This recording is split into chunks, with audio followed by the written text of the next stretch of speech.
Let's go. Do it. Alright, I clicked start. It should be starting. So I put the key in and everything. Come on. Come on. It's not doing it. Are you sure that you have the key in? Yeah, I went to the whole reveal thing. And I grabbed that. I took it. I put it in the stream key part for streaming in OBS. That's what I did the other day and it worked. Because I did a test stream with Dan.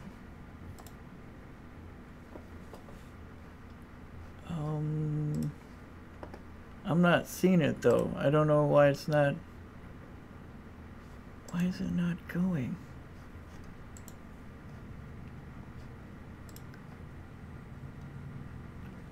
We are not receiving data from your encoder. Please.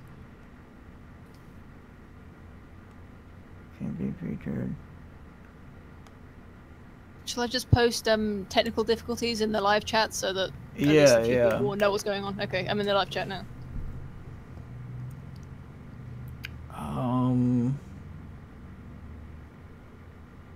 Yeah, dude, I can't.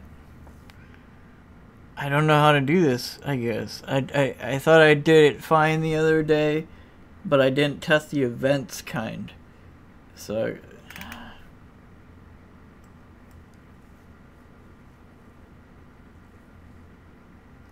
I mean, that's what I had already done.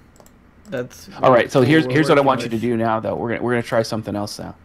What I want you to do is I want you to kill OBS completely. Make sure it's not in your taskbar or anything like that. Just kill it. Oh, and restart. And restart it. Yep. Okay, I'm gonna. Is it working? Give it a minute. We'll find out. There's going to be a bit of a lag between us and what the audience can see.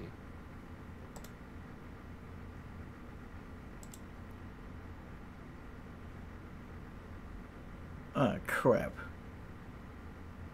Do we need to have me? Oh, it says hold on. It says you're live now. Yep, we're live. Oh. Is it which video though? It's a different link. It's switched to a different link. I need to go back to the old link and switch it. So we're live. Yeah, give me a second. I want to check out what I'm streaming here, cause I added the link in. You need to switch the link. Here's the link. I'm going to give it to you now. It's in the live stream chat. That's the new link, and that's the one. The one that says the brawl, is that the one that you're linking people to? That's the one that's live. That's the new link, and that's the one. The one that says the brawl. And we're good. All right, just a second. And that's the one everybody knows this one. Yep, that's the one. Well, that's the one. We need to go to the original link that we had, and then we need to have the other link put in. So the link, the original link for the original live stream is dead. That's a dead link. There's 97 people there. Let's give them the link in that chat so they can go to the brawl.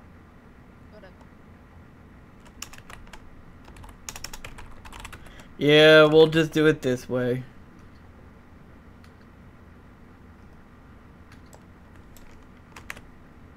We'll be with you momentarily, guys, that are already here.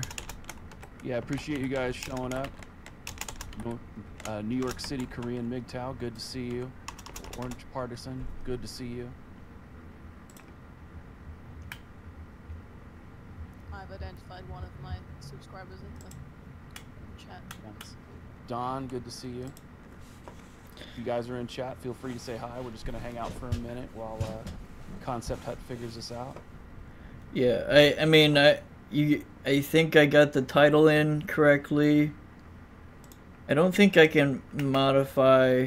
Don't worry about modifying. Let's just go through the stream. You can alter the title and do the editing later. It's not a big deal.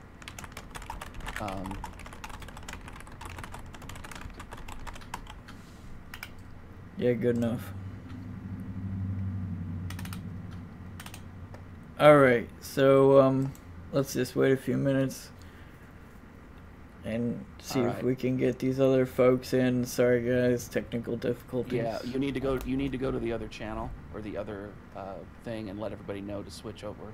Because you have slow mode on the other one, and they need to see the link so they can click on it. And since you run it, you're going to be the one that's going to have to provide the link. So the original link that I provided is the one where everybody's at.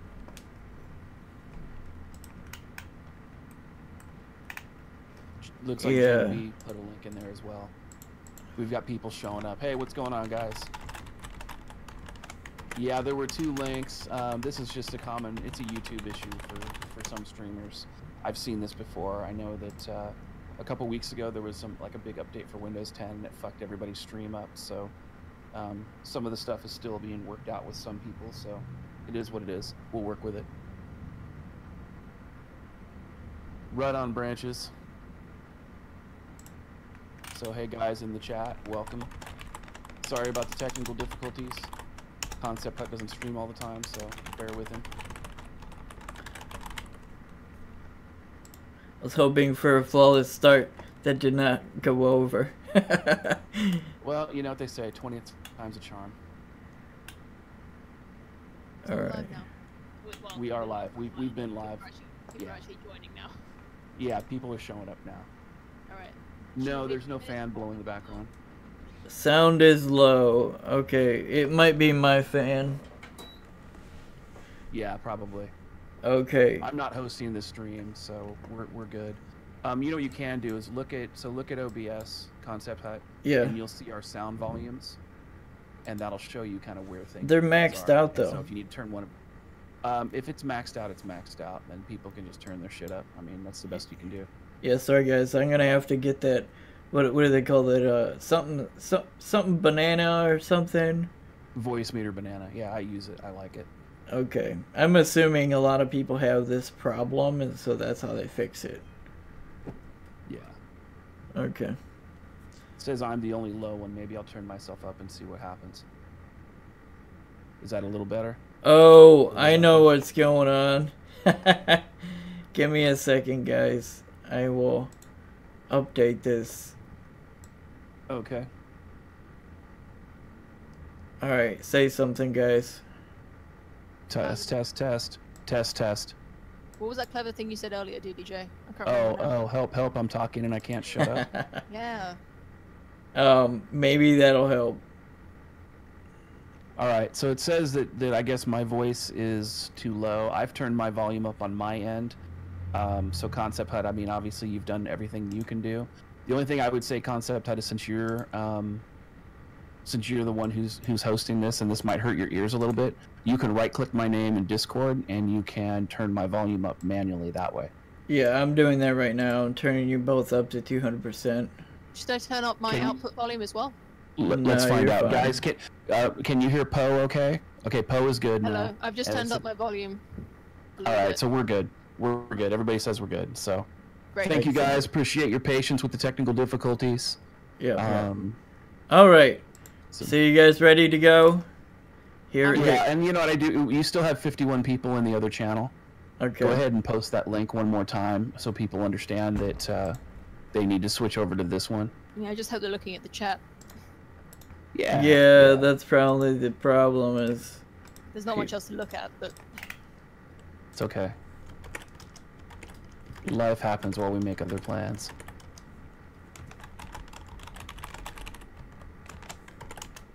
"20% Borged, huh? That must be on the concept side. We'll see."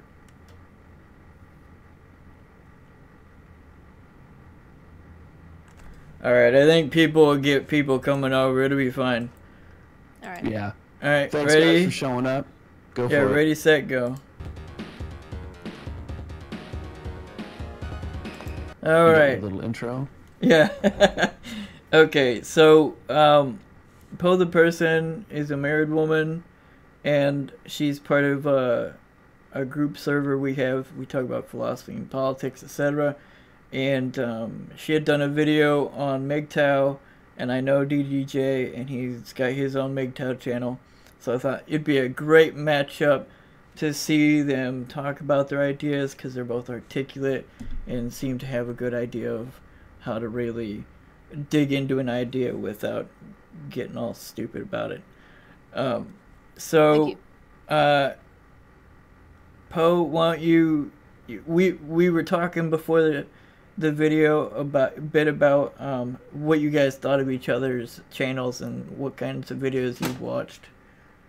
Yeah, when you so when you said that I made a video about MGTOW, it just reminded me that I should say right off the bat that the video I made about MGTOW was not intended to be an official critique or a kind of debunking video at all. I just my channel is just a vlog essentially where I talk about ideas that I've been exposed to recently, and just sort of things that have been going through my mind.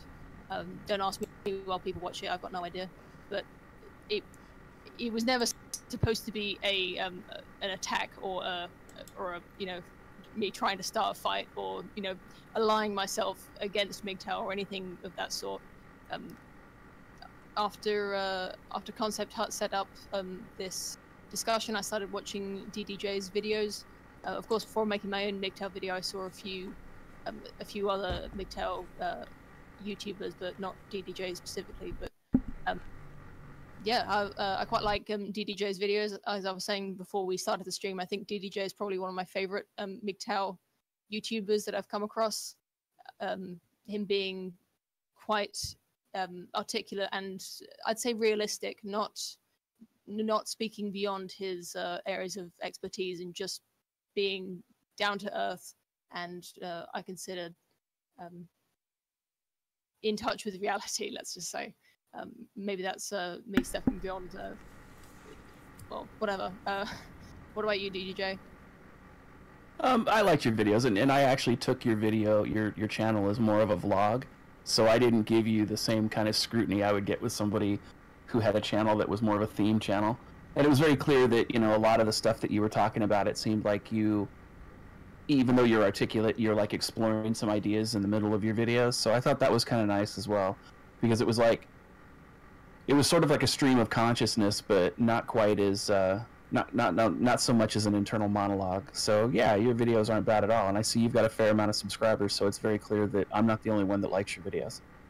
Yeah, that's the feedback I've got from my subscribers, is that they enjoy the fact that I haven't really come to any firm conclusions, that I'm kind of making the videos halfway through thinking something through, so that everyone is exposed to my thought process and everything that goes into what I'm thinking, rather than presenting something as a conclusion or as an article or a proper finished book or essay.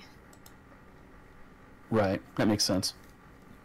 Okay, so now that you guys have talked a bit about that, could you, Poe the person, could you summarize what you think MGTOW is, and then make some a small bit of commentary about a response to what you think about MGTOW in general, and then DDJ, you can talk about what you think MGTOW is and your responses to like traditionalist views, I guess. All right. I'm sorry if I make a fool of myself here. I don't usually speak live, but I'll try to articulate my idea of what MGTOW is as clearly as possible. Well, I came across MGTOW, I think, after making my first very popular video, well, relatively, which was about, well, never mind about that, but I started getting comments from people calling themselves MGTOW, so I started looking into it, and it seemed to me at first to be simply men who were dissatisfied with how the courts and the laws in Western countries such as Australia, New Zealand, the UK, and of course USA are dealing with divorces. And since the sort of second wave feminism, divorce law is now biased against men to the point where divorce quite often or it ruins many men's lives, certainly. And MGTOW seemed to include a lot of personal experiences of men who've had their lives ruined by women who they thought they could trust in marriage, and basically MGTOW, men going their own way, have decided to not get married in order to avoid the disastrous effects of divorce that have come about because of sexist laws and sexist implementation of laws after the feminist revolution of marriage law. How's that? Yeah, that Appreciate should be it. fun. All right, so you ready for my my response and what my thoughts about MGTOW are and Sure, that kind of thing? Yeah, I'm leaving a lot out, but I wanted to keep it short so that I could get your feedback sort of as soon as possible. All right. Rambling on for too long. No, that's fine. I actually was going to tell everybody, hey, look, if you've come to the channel, smash the like button.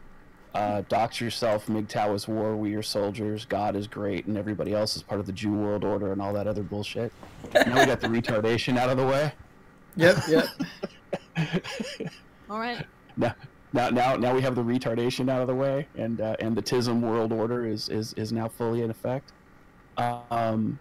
You know, I think you're right. I mean, MGTOW is a response to feminism. But it's more of a response to gynocentrism, because on the left side of politics, you have feminism as far as the gynocentric curve, so to speak. On the left side is feminism. On the right side are the traditionalists. Both are very gynocentric in nature. They're just a little bit different in how they execute and what some of their value systems are, but they're very, very similar in concept. And so you're right. I mean, you know, there used to be a balance before second wave feminism. There used to be a balance in relationships between men and women, and that balance with marriage was important because there, you know, a man and a woman could bring accountability within the marriage, and they could bring accountability in that relationship. Since second wave feminism, men can no longer bring accountability to their marriage, and so what ends up happening is that when a woman violates the bonds of marriage or violates her vows, there's no accountability for it. So her hypergamy is basically, it's unrestrained. So there's no way for a man to have that. And frankly, in this day and age, I would argue that there is no benefit for a man to be married in this day and age, in anywhere, in any country that is adopted feminism, or any country that is in the process of adopting feminism. I think that's where we disagree, but we'll get onto that later. I mean, everything else you said is spot on. I think about laws and about well, gynocentrism is not a word that I usually use in my vocabulary, but about it being unbalanced and about women not being held accountable anymore. I think you're absolutely right. Real quick, DDJ, could you please summarize the definitions of hypergamy and gynocentrism? Yeah, gynocentrism at its most base level is female superiority, or basically putting women before men. And then as far as hypergamy is concerned, it's a biological instinct that a woman has to find the best genetics and the best provision to breed. Okay, well maybe we could start there, just on something on a scientific basis that's not really based on opinion. But in regards to hypergamy, do you think it's a bad thing on its own, or do you think it's a bad thing when gone unchecked? Oh, it's not a bad thing on its own. I think that, look, you know, if we didn't have hypergamy and people didn't go out and look for the best genetics, we would have a bunch of retard kids running around, and we have kids with like 4 eyes and shit like this, and, you know, a hand growing out the center of their back. No, I mean, I think that hypergamy is not a non-issue. It's unrestrained hypergamy, or a hypergamy unchecked, that is the issue. Yeah, okay. Just wanted to make sure yeah, that's what I thought you'd say, but I just wanted to make sure that we were square on that. I think that's an excellent thing that you guys just focused on, because a lot of politics and social conflict, well, disagreements of how social things should work, is around black and white kind of thinking. It's not a anything with a clarifier. It's everything to its absolute. So it's important to be able to see it like that. Yeah. Also, just a hashtag shill alert. If you guys have come into the chat, I see there's 119 watching. Please smash the like button. And if you enjoy the ConceptHut's moderation, feel free to subscribe to his channel. Yeah, definitely. ConceptHut, do you want to take us to the next piece of this? I think I've answered the question about what, as far as MGTOW is concerned. Oh, I thought you guys were gonna Yeah, we can talk about that. That's fine. talk about the okay, so Poe and DDJ, just what are the disagreements you have with each other's positions? I mean, you sort of touched on that a little bit already, but that's where I would like to see things hashed out a bit in this conversation / debate. Well, So why don't you start, Poe, and DDJ, yeah. you can respond, and then when you figure, when you've decided to move to the next thing, fragment from there, I guess. Okay, well, I'll just reiterate sort of what I said in my video, which was sort of where DJJ and I disagree. Of course, I think marrying is everyone's individual right. I don't pass judgment on any man who chooses not to marry for any reason, really. That's his own personal choice, and same for women who choose not to marry. What I would disagree with is the idea that there's no benefit to marriage at all. I'll concede that it's a kind of it's a weird kind of idea, and I think there's a sort of there's something about traditions that's often hard to translate, or it's hard to express exactly why some traditions come about and what makes them significant or what makes them still useful, which is sort of every generation's struggle with trying to convince their children to believe what they believe, because some things do just sound like magical thinking. I mean, why is having the law involved in your relationship better than just doing your own thing, being in a relationship or not as you choose fit? So being a bit of a libertarian myself, I'm not particularly happy with how much the law is involved in marriage, and I decided to invite the state into my home and get married legally to my husband. So some of my reasons for doing that might sound a little bit I suppose you might think them sound a little bit magical, but I'm going to try and present it as rationally as I can. So I think it's important to think back to what marriage kind of used to be before the law was even involved, before there was even a proper court system for anything like that, where two people would just present themselves to the community and say to everyone who they knew, basically, that we're going to be married from now on. This is my wife and this is my husband. This is the definition of our marriage. So we are no longer available. We're going to be starting a family, and we have vowed to treat each other properly according to our culture for the rest of our lives. And the community would kind of enforce that promise to each other, so that if one of them did the other any wrong, then that person would be shunned by the community usually. Although that's not a perfect system, obviously, because well, anyway, that's why we have laws and not just vigilante rule anymore. But I still think there is a certain logic in that marriage ceremony now, where your names get changed to the same surname in some circumstances. You as a woman, I turned from a Miss to a Mrs. The wearing of rings, or among women, not especially among men, that's a fairly recent phenomenon. And my husband doesn't wear his wedding ring.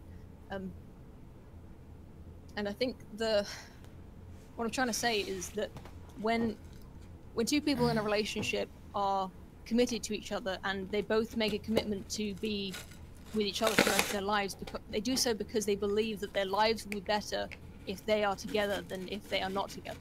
And there's a sort of variety of reasons why that might be the case, and it's not just as simple as because they're in love and because they make each other happy. I think being in a relationship is being in a relationship with one person for a very long amount of time is a great way of exploring yourself and being the best person you can be. It's a stable environment for the both of you, for your family, not just your children that you might have together, but also your parents and your extended family. It's a stable situation for everyone, really, and that's the kind of value of marriage in society. Is I think it's broadly speaking more stable than either promiscuity or just two people living separately on their own. Okay. God, did I I feel like I really just talked around that point an awful lot. You did. It was very. Yeah, the yeah, deflection was impressive. It's fine. Yeah, as I said, I'm not usually used to sort of just going off on one live. I usually plan out what I'm going to say in videos and then sort of edit it down afterwards. Okay. Well, you want to do this? Maybe you can kind of collect your thoughts, and I'll go ahead and respond, and that'll give you an option to kind of collect your thoughts and kind of drill down on a couple things, or do you want to continue? It's up to you. Maybe a sort of a point counterpoint sort of thing would help me more, so that I can understand what you're thinking while I'm talking, rather than just yeah, that's what I was going for. Okay, well let me go ahead and address some of the things that you've brought up. Yeah, real please. quick before you do that, I'd like to interject with a thought on what was said, because I think it might help bridge the gap a bit. It seems like MGTOW generally talk about avoiding relationships and people, and usually because of the problems that can happen when you're trying to have a relationship. Not the actual relationship itself, but the things that surround it, like legal problems, much like how parents talk against sex because of STDs. They're not actually saying sex is bad, okay? They're saying we don't want a baby, out of wedlock, and we don't want STDs. These are the things to be aware of. So I think there's a confusion about each other's opinions, perhaps, because you're coming at it from a slightly different angle. Yeah, well, Yeah, I've lost track of what I was saying, but I think what I was aiming at is to say that despite the fact that the laws are slightly skewed, and perhaps it's well, it actually definitely is more dangerous for men than it once was. I'd still say that the benefits of marriage are still there. It's just that they are now, the weight of the risks is now heavier than it used to be. Yeah, okay, so Yeah, let me go ahead and DJ. respond. First and foremost, I agree with the idea of community support for marriage. The problem, though, is that second way, and so we're on the same page, and for people who are listening in, when I speak and I say feminism, I'm referring also to gynocentrism. So don't think that I'm letting the traditionalists off at all, because I think that this applies to both. There is no community support for marriage. Feminism has changed society. It has indoctrinated society into something completely different. We don't speak to our neighbors anymore. We don't go out, and I mean, most people who live in rental housing, they don't have this idea of knowing who your neighbors are, or going and having like a housewarming party with the neighbors in the new neighborhood type of thing. There are places that still do it, but most places don't. I mean, I don't practice organized religion. I am spiritual. I'm not. But church has a place in a patriarchal community, and these patriarchal communities, they supported society. The communities were safer, the homelessness was down, the job market was up, families were intact, and children were raised, and there was multi-generational wealth and multi-generational mentorship that happened. However, when second wave feminism came in, second wave feminism waged war on men, it waged war on consensual sex within marriage, and it waged war on family values. And they didn't give a shit who was the victim. And so, children have been victimized, women have been victimized, men have been victimized, and it's been horrible for society, both at the family level, in other words, the husband and wife and the children they're trying to raise, as well as the general society as a whole. So this idea that having community support for marriage, I agree with you, Poe. I think that in a perfect world, or in a patriarchal world, that would be perfect. But unfortunately, we don't live in that world anymore, and we have to deal with the world as it is, not the world that we want, that we have no way to get to. And so people understand too, when I'm discussing patriarchy, I'm using the dictionary definition. I'm not using the feminist redefinition of patriarchy, where people try to use patriarchy as like this buzzword for male oppression. The reality is, and I know because I wrote a best-selling book on it on Amazon called The Feminist Lie, it was never about equality. The reality is that there is no place in history in Western society where there has been a patriarchal society that was created for the express purpose of oppressing women. Now, I don't believe in equality. I don't believe in egalitarianism, because everybody is different. Everybody has a different set of skill sets. Everybody is even different from themselves. If you go to the gym and you're lifting weights on Monday, maybe you bench press 250, but that same guy can go to the gym on Wednesday and maybe he can only bench 225. Now, to bring this full circle, I know that kind of seemed like a bit of a tangent, but to bring this full circle, the reality is that in today's society, in first world society, there is no benefit for a man to be married. There just isn't. What are you, when you say no benefit to being married, are you saying compared to being in a relationship outside of marriage, or compared to being completely single? I'm saying compared to being single. Okay. Obviously, there's artificial things built in, like tax benefits and things like that, to try to lure men into being married. Yeah, But I the don't want to talk reality about is that. that That's not really. yeah, but I think those are artificial, and I don't think that they're reasonable when you take and like you said, the risk has gone way through the roof, and I would agree with that completely, because almost every man in divorce gets divorce raped. Almost every man gets falsely accused of a crime, and for those people who are dating out there, let me give you the perfect example. Every guy has dated a woman who has said that her ex was abusive, because it's like a fucking dog whistle. Every guy? Every guy who dates a woman has dated a woman whose ex has said that she's been abused. You're saying everyone, even the ones who are dating girls who've never had an ex-boyfriend? I'm not talking about first-time relationships. I'm talking about guys, let's say over 30, for example. If you want me to clarify, sure.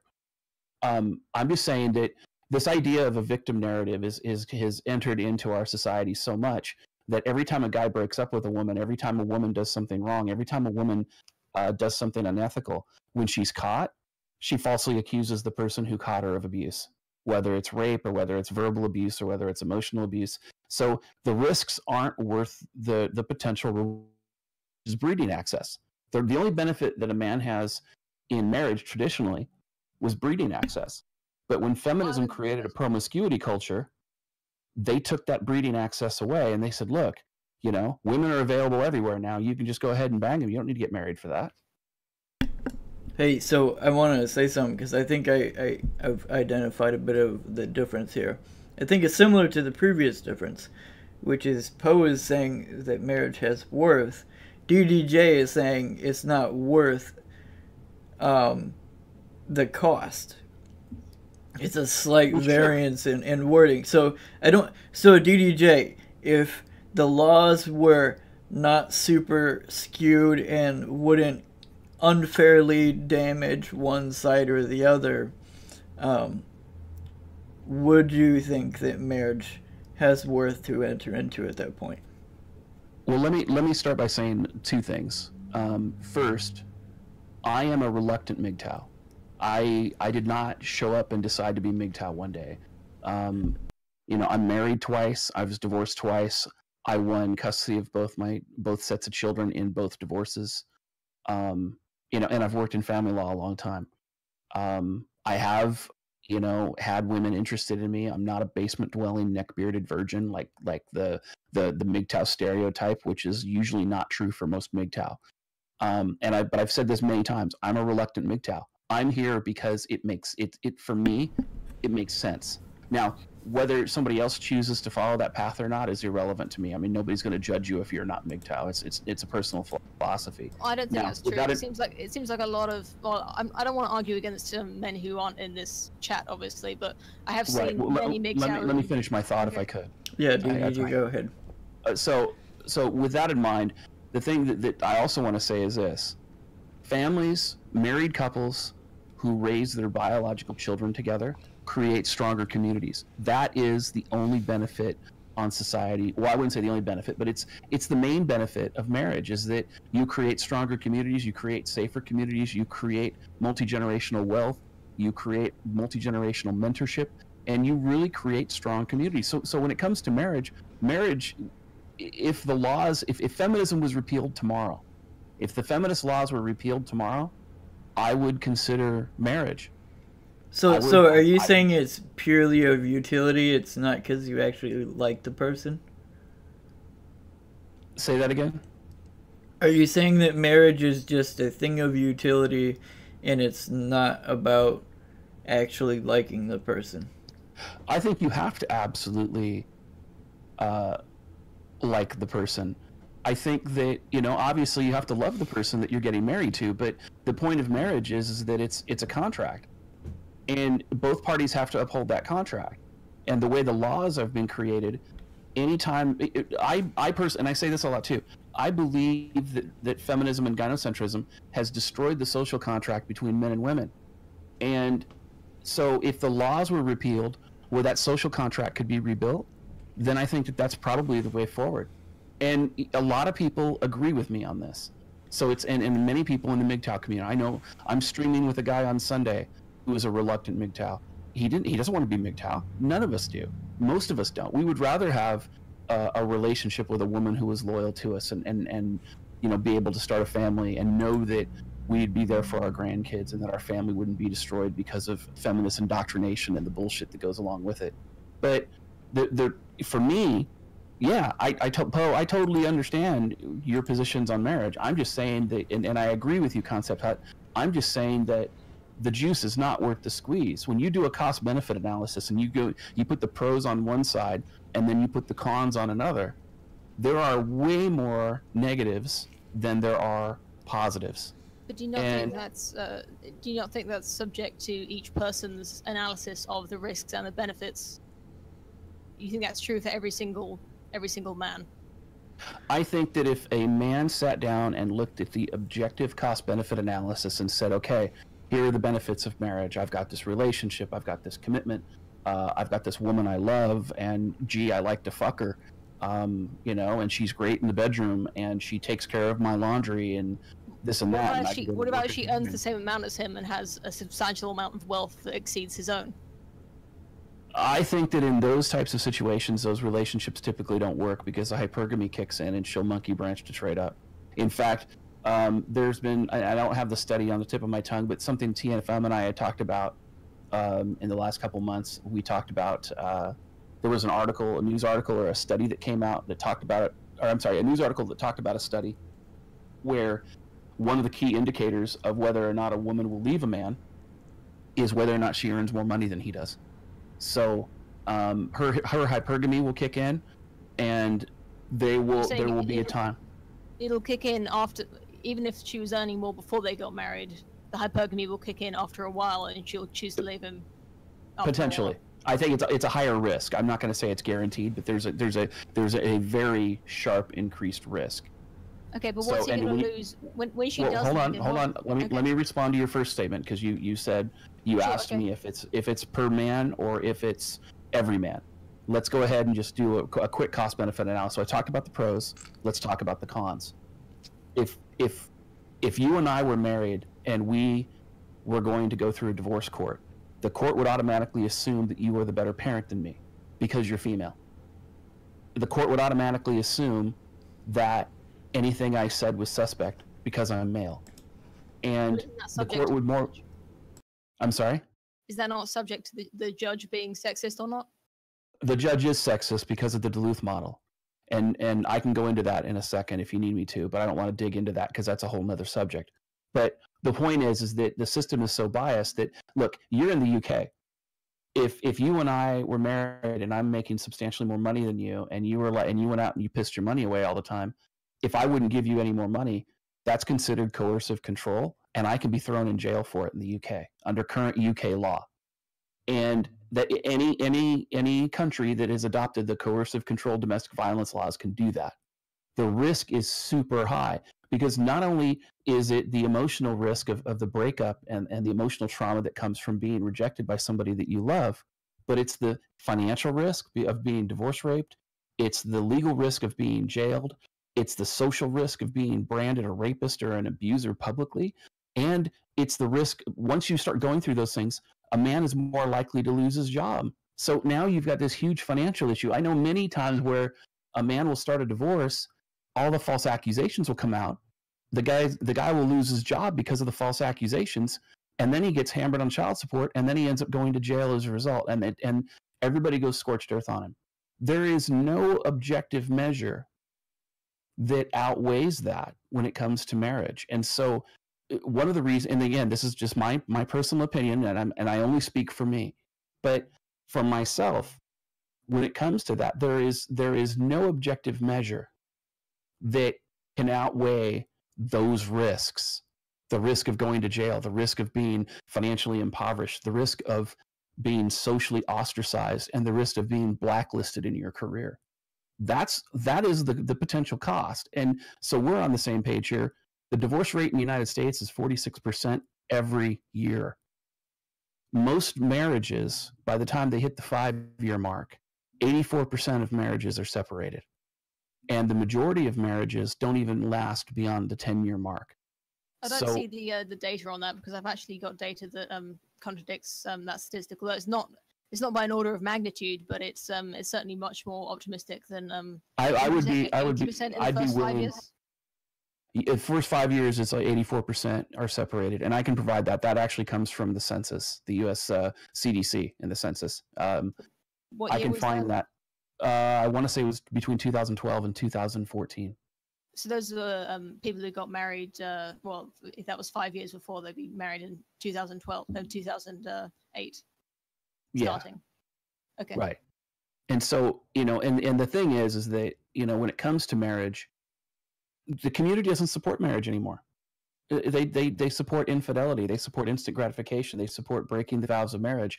In fact, every woman thinks that no matter how great the guy she's with is, that once she commits to him, then all of a sudden she's quote unquote settling, and then it's ridiculous. For most women it is, and that's what society promotes. You may be the exception to the rule. But it's not really an exception. I mean, it's every person I've met. I haven't seen any evidence for what you're suggesting. Although it could be that I'm biased and I'm not seeing, what I don't believe in. But I think that's well. I could have contradicted a lot of what you said, but I wanted to let you finish. But it does seem like a rather a petty complaint, just because that happened to be the one at sort of at the trail end of what you were saying. But no, I get it. Yeah. I get it. I mean, I see this a lot. Is MGTOW saying that the divorce is now being either it's no longer frowned upon, certainly, but it's now sort of encouraged and sort of, you go girl, like, finally get rid of those, throw off those chains of male oppression, feminism now celebrating divorce as a sort of a woman's liberation. I mean, certainly I see radical feminists saying that, but day-to-day life, none of the women I know believe that. They believe in they don't have to sticking to it. But you have to understand that most women want a relationship. Most women want the commitment. They want to have the relationship. But the problem is that when a woman changes her mind, she acts like the new opinion she had was the opinion she's always had. And this, I mean, don't get me wrong. I see where you're going. And I think that maybe with the people that you associate with, maybe the people in your general environment, maybe they embrace family values more. And that's fine. But that's a pocket. And I don't think it's really a pocket. I mean, it's not like I live in some kind of fairy tale land. I mean, certainly, I was raised in a Christian family, and I went to church every Sunday for 13 years, and certainly within that church environment, family values and marriage values were very strongly sort of upheld. So considering how widespread Christianity is in most Western countries, I believe if regardless on whether you believed in God or not, finding a nice Christian girl and joining a church with a community of people who would support you through that and help you when times get rough and really provide you with the support you needed in your marriage would certainly help with that. I mean, removing yourself from feminism and influences you regard as bad. I mean, obviously that's just one thing you can do to mitigate it. I'm not saying that's a cure-all for MGTOW and for marriage and for divorce, but there's certainly, it's not like there's only a few people. I mean, Christianity and just traditionalism in general it's rather large. Well, let's talk about married women for a minute. Let's talk about married Christian women for a minute. I say something on my stream a lot, and I stand by it here as well. And I'm about to give you an example. Every woman is a slut if you catch her on the right day. I say this a lot. And I say this because it means that if you catch a woman on the right day, if she's ovulating, if she's out on ladies' night or whatever, she's a slut. Well, not all women go out on ladies' night. Most again, women who honor their commitments don't do that. But again, women who don't honor their commitments do. So let's talk about Christian women for a second. I knew a woman who was married to a man for 20 years. They had 5 children. He was an assistant fire chief. She was a homemaker. They went to church together every Sunday in the morning. They taught Sunday school together in the afternoon. On Wednesday evenings, they taught church school, like a church class for their religion. She was highly involved. She worked at the local food bank, and they were very involved in their community. And by all outward appearances, they were a completely perfect, happy couple in a very committed, long-term relationship. She had a burner phone. She had a parallel set of social media contacts, and I know this because she pursued me, and we started seeing each other, and we started having sex, and I only found out she was married afterward. And when I talked with her about it, it turned out that she had never been loyal to a man, and this chick was more freaky than many women that I have seen doing porn. So you're saying you can never be sure. And you know, and nobody, the thing is, she was above suspicion. Like, I didn't suspect anything until I started seeing the signs. And then when we sat down and we had some conversations about it, and I was like, what the fuck? And she's like, yeah, you know, I love him, I care about him, but I like to fuck you. And you know, I've talked with other guys, and I'm not a PUA. Like, I'm not a Chad. I'm not Chad Thundercock. I'm not Tyrone. I'm a guy. I'm just a guy. And I talked with other people about this, and you know, other guys about this who have dated married women, and they're like, oh yeah, it's crazy. I know there's a fair amount of guys who used to be kind of like I wouldn't necessarily say PUAs, but you know, guys that would go out and sleep with women. It's pickup artists. Yeah, PUA for people who don't know. But they'd go out and pick up women, but they would end up finding out that half the women that they're sleeping with are married, and that's what caused them to go MGTOW, because they're like, holy shit, these women look and argue publicly as pure as the driven snow, and they say the exact same shit you're saying, Poe, but then behind closed doors, you know, it's bukkake chokeslam time. So I get it. I see what you're saying, and you know, and no disrespect to you, but I'm saying, if assuming that everything that you say is true for yourself, which is fine, like we can go with that. Just because you're the exception, that doesn't make it the rule. And this idea. Why do you think your experience is the rule and my experience is the exception? It sounds like the women you're describing the exception, and I mean, this is just my own personal experience. I think it's a valid point. Experience. I think you make a valid point. I'm not just referring to my anecdotal experience. So I was using my anecdotal experience as an example. This was something that I went out and actually researched. Ever since I've been on the TFM show, I go out and I talk to men. I talk to men in his server. I talk to men in the comments. I talk to men on the internet. I speak to men in my local environment, you know, in the real world, and I'm testing these theories. And for everything that I've seen, and everything that I've read, infidelity is huge, and it's way higher than what most people report. And so this idea that, I mean, even if you take it just from a step of infidelity, even if when you move beyond infidelity, again, you look at the feminized laws that are out there, it makes no sense for a man to marry or commit to a woman who can destroy his life at the drop of a hat. I mean, go ahead. Just to say on stay focused on what we were talking about before, I think the way that you're collecting data by talking to men, and especially not just MGTOW obviously, but of course talking to MGTOW is going to give you a selection bias of hearing bad stories about women. I mean, you say you're talking to men in real life, of course, but the same thing with pickup artists as well. I mean, the kind of women that pickup artists associate with are naturally going to be, let's just say, a bit more liberated than just a random selection of women. I mean, I'm not saying that anything you're saying is a lie, but I think it's an exaggerated view because of limitations on the way that you're collecting data on. The women who stay at home, they're not being represented at all in any of these tests. So there's just no way to find out how many of these women are staying at home and being good mothers and good wives, because you're only ever hearing about the ones who aren't. I think that both sides, both of you, are both talking about statistics in an interesting way. And I think that a lot of people use the evidence they've found for their own position, confirmation bias. I think this is a pretty prevalent thing. So, and I think the distribution aspect is really important. I think the club concept that DDJ brought up, talking about PUAs getting married women at clubs and stuff, that is a subsection of the overall population. The club, the people that go to the club, not everybody is going to go there. Not even 50% of people are going to go there. But what you guys are not understanding is that I'm not just talking about this from some anecdotal viewpoint. I'm not just some random guy on the road. I worked in family law for over.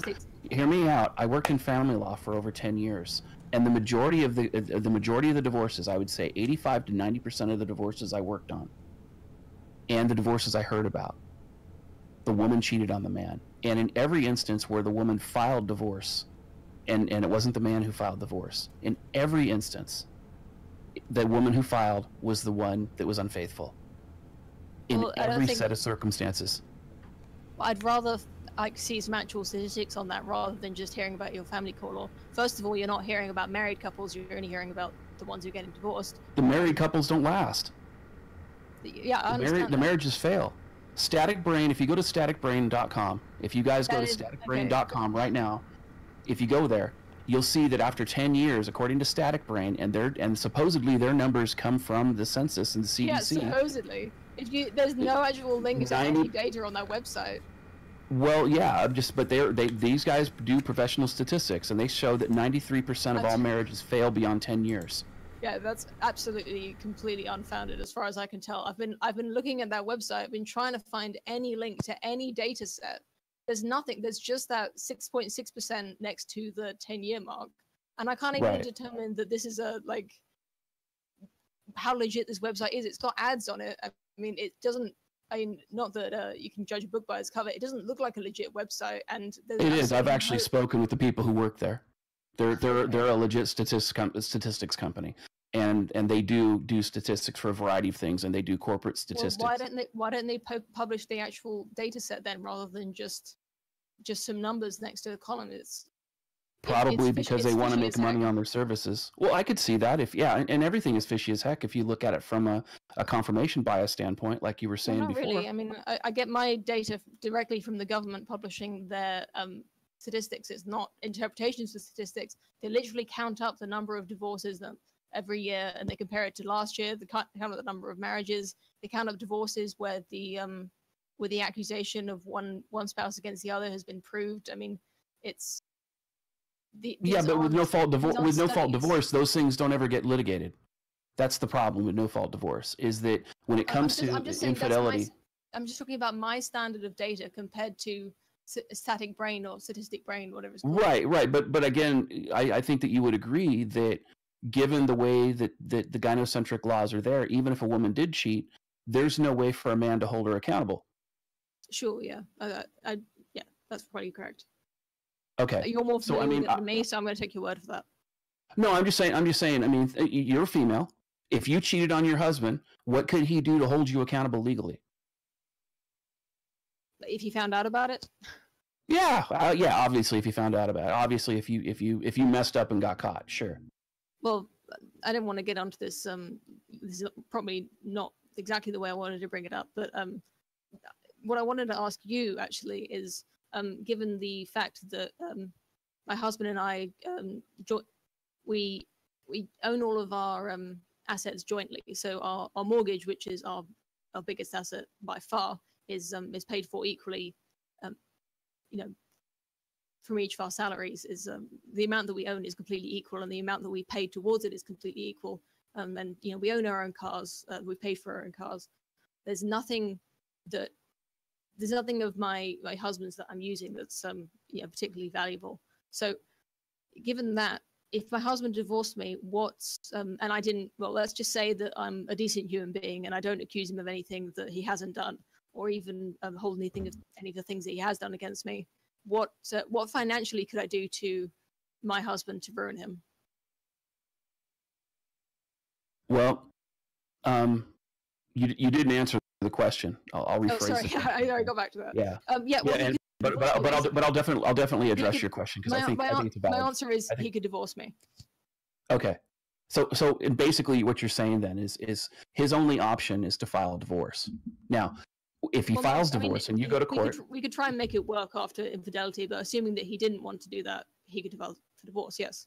Right. So the only legal recourse that a man has against you is to file divorce, and because the divorce courts are saturated with feminists and saturated with man-hating bigots, you're going to go to divorce court, and your attorney, if he is sober that day and maybe put on his tie correctly, is going to walk into court and he's going to go, well, you know, Your Honor, the person has the right to live in the way that she was living before they separated, so she should get the house, and he should still pay for it because her income's going to get her income's going to get cut in half, and she's going to have the children. So there's between a 70 and 80. If you had children, what the hell do you have the little children's books in the back for? You have a video. Look, I'm in my early 20s. I'm not as old as I look. No, I get it. So you're in your 20s looking at children's books? Well, they're not children's books. They're graphic novels, actually. Okay, that's fair. Okay, I get it. Okay, I was about to get onto you first. I was like, really? No.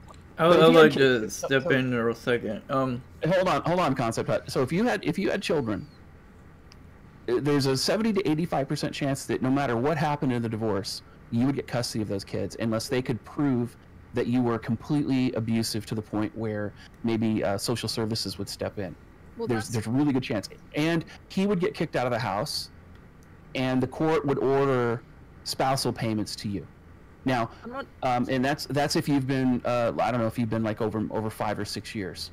And I've seen this happen a lot, not just in the UK, but I've seen it happen in the United States. So even though he could go, the person was unfaithful to me, I went and filed divorce, he would go to court trying to hold you accountable, or at least trying to separate assets, and he would get hammered in the process unless you decided that you were going to sit down and be a reasonable woman, and you guys are like, look, we paid for this equally, let's keep the attorneys out of it, and let's have an agreement, and let's divorce amicably. But if the attorneys got involved, or if the judge decided that the judge didn't like the way that guy looked the other day, they'll crucify him, even if you don't want them to. Yeah. What could he do? Nothing.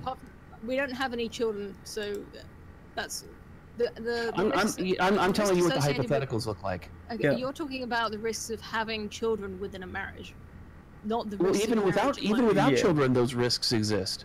Right. Like what? Sorry, can you please? You were talking about custody and about sex. Oh yeah. Okay. So let's take the custody out of the argument for a minute. Okay. Even if he did file divorce, if the judge thought he was abusive, or the judge decided that they wanted to screw him, there'd be nothing anybody could do.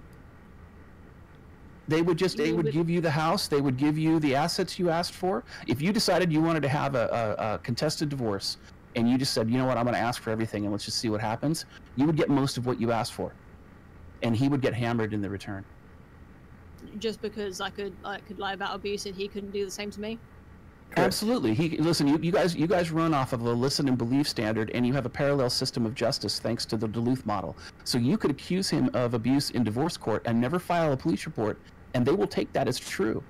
And as long as you continue to allege it, the court's going to go, well, we're just going to go ahead and err on the side of judgment, or on the side of caution here, and we're just going to enter the domestic violence restraining order instead, or we're going to go ahead and screw him instead. And just because. The prize for being a victim of domestic violence is more assets, is it?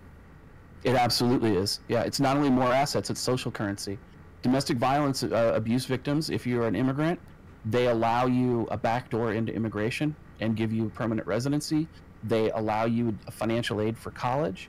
They give you housing assistance. They give you all kinds of different assistance you need in addition to legal assistance. They trigger, being a DV victim triggers so many different forms of welfare for a woman. It's not even funny. Even when it's not Even proved. if it's not, even when it's not proved. Oh yeah, definitely. I think alimony is the biggest thing. You know, it's like child support for an adult. You know. Yeah, I was hoping you could explain alimony to me, because it was my understanding that it's calculated. Well, obviously there's a certain amount of judgment involved by the judge and the legal entities involved, but it's a simple calculation based on the difference in salaries. Is that correct, ostensibly? No, well, it's supposed to be. Basically, the idea of alimony is, let's just say, again, we use the marriage analogy. You know, I'm married to Jane, and maybe I won the lottery before I got together with Jane, so I'm loaded for bear. Jane doesn't work. Jane and I get together, the relationship doesn't work. Jane says, you know what, we were married 10 years, he won the lottery, I don't work, I'm going to go on welfare if I don't get alimony, I'm going to be in the poorhouse, and the judge is going to go, well, he won the lottery, and since he was financially supporting you, you deserve additional financial support. So they'll order somewhere between 5 and 10 years of alimony, typically, sometimes as little as 3, and I'm spitballing here. These are really low numbers. These are really low numbers. But here's the thing that really fucks it up. Is that if I have retirement accounts, you get access to those retirement accounts as well. And it doesn't matter if I'm disabled. It doesn't matter if I'm like a disabled veteran, for example. It doesn't matter if I have a disability. I've seen cases where that alimony gets awarded anyway. And then in addition to that, you know, if I got into a car accident in the middle of the marriage, and let's say I had a settlement from that car accident that I kept separate from the marital estate, the court could award that to the wife as well. And I've seen that happen many times, and there was a news article recently that had that in. And so is that are those in cases where the wife wasn't working, or where she was working, or the fact that whether the wife is working at all or not, and how much she's earning, how does that come into the alimony procedure and sort of calculations?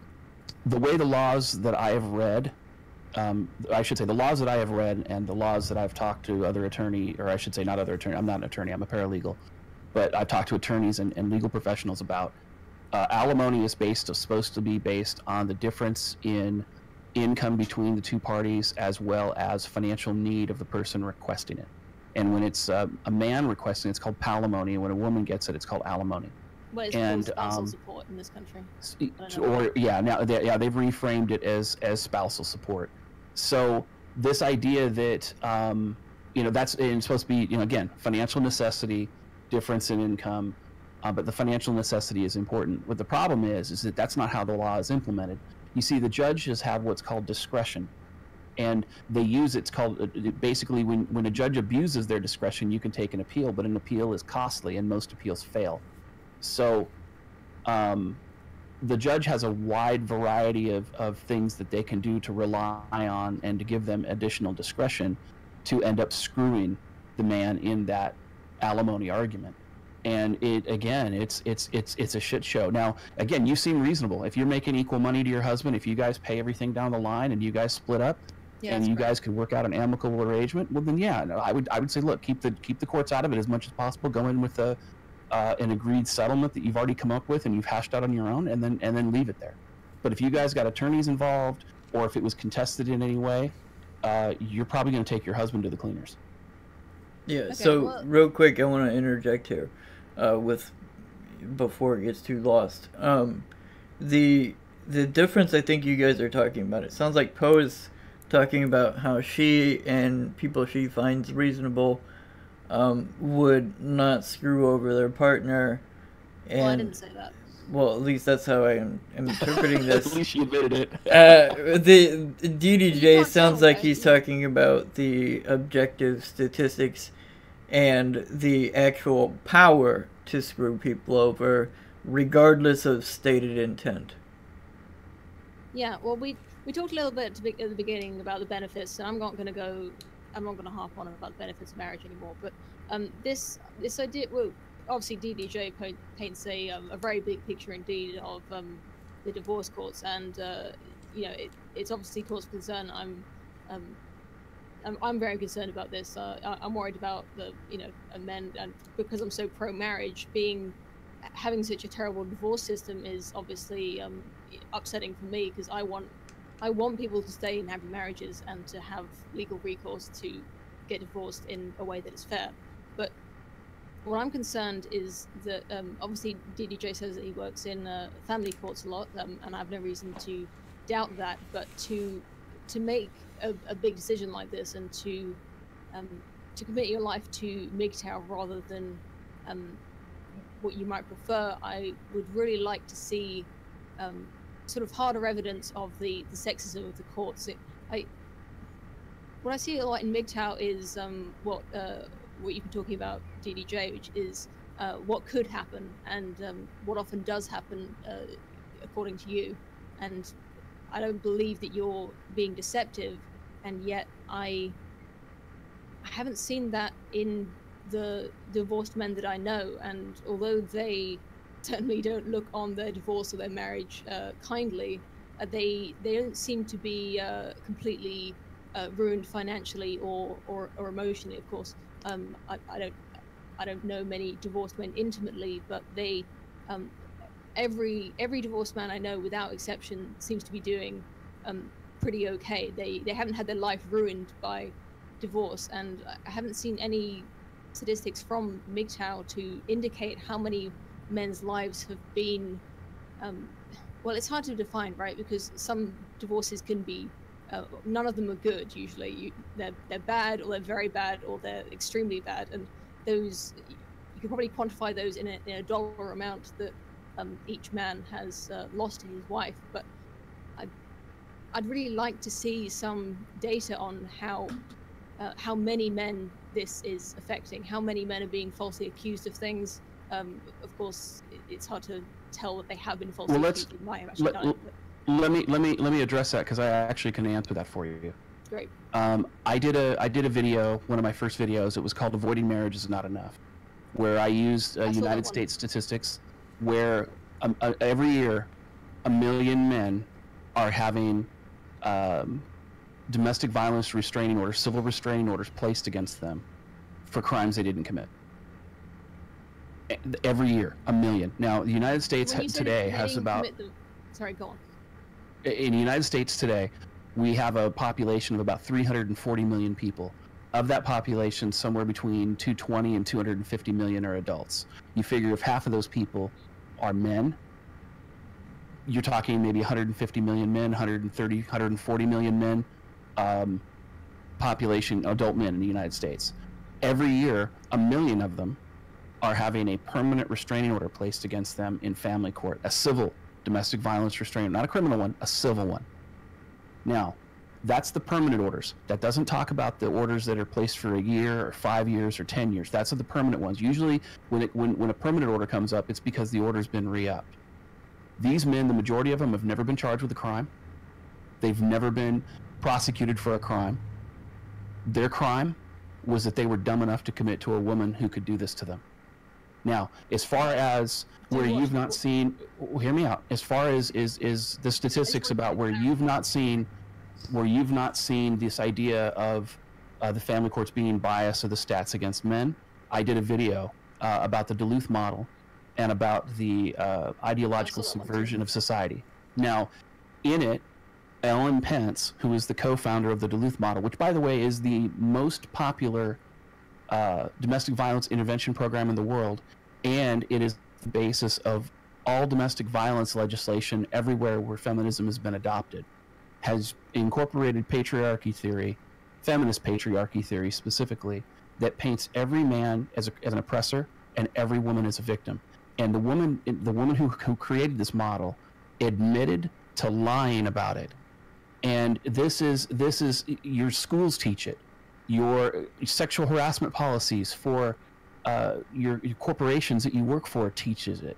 All this, the Duluth model and its theories, its flawed theories and its dishonest theories, have been incorporated in almost every aspect of society, in any society that has adopted feminist policies. So the reason that you don't see it is because it's everywhere. And what I mean by that is that, and I'm gonna give an anecdotal example. I had a guy reach out to me on Twitter in direct messaging, and he's from India. Now I call India Kukistan, and the reason I call it Kukistan is because India is just it's fucked. The guys, they get hammered on horribly. Women are able to kidnap men at gunpoint and then sue them for dowry. I mean, it's really bad. Well, he was telling me, he goes, you know, when you first started talking about this, I was thinking to myself, well, this is just one state. It's not the entire country. It's not everywhere. And then he thought about it. And he goes, man, I wasn't thinking about this right. Because the reality is that I had to have somebody halfway across the world tell me what was wrong with the feminist policies in my country, because I had already been so indoctrinated into accepting it, I never even thought that it was wrong. And that's what we're seeing with a lot of the sociological, ideological conditioning of everybody in society. That's why if you look at the court stats, and since you're a big data girl, let's look at the court stats. That's why women get lesser jail sentences than men. Because if a woman commits domestic violence against a man, they never say, we need to hold her accountable. They say, what did the man do to deserve it? And so, you know, she goes to prison less if she goes at all. There's a huge epidemic of married women who are child pedophiles. And nobody's talking about it. But, you know, domestic violence is a crime, and rape and assault are crimes committed by men against women, supposedly. That's not the case at all. So, you know, I see where you're going, and again, I respect your viewpoint, but I think that, you know, you were talking earlier about how maybe I'm looking at this from a level of confirmation bias, and how to, you know, looking at this from a certain lens. I think you might be doing the same thing. Yeah, it's definitely possible. I've only just sort of started getting into this, you know, red pill men's rights activist and MGTOW situations. So it's definitely possible that I could begin to see it more and more. But I can only talk from my standpoint at the moment. And like I was saying before, the devil really is in the details with statistics. So just going back to what you were just saying about, well, first of all, you started talking about was it restraining orders and crimes that men commit that aren't being they're being punished for crimes they didn't commit. So I'm guessing that your only way of saying that they weren't committed is saying that they weren't proven, which is fair enough, because you know, people are innocent until they're proven guilty. That's fair enough. But well, I think there's an easy way. There's an easier way to define that. The easiest way to define it is, you're right, it's innocent until proven guilty. But these people are being accused of a crime. You know, if a guy's a domestic violence perpetrator and you're going to call him a DV perp, he should have been convicted, or he should have publicly admitted to it.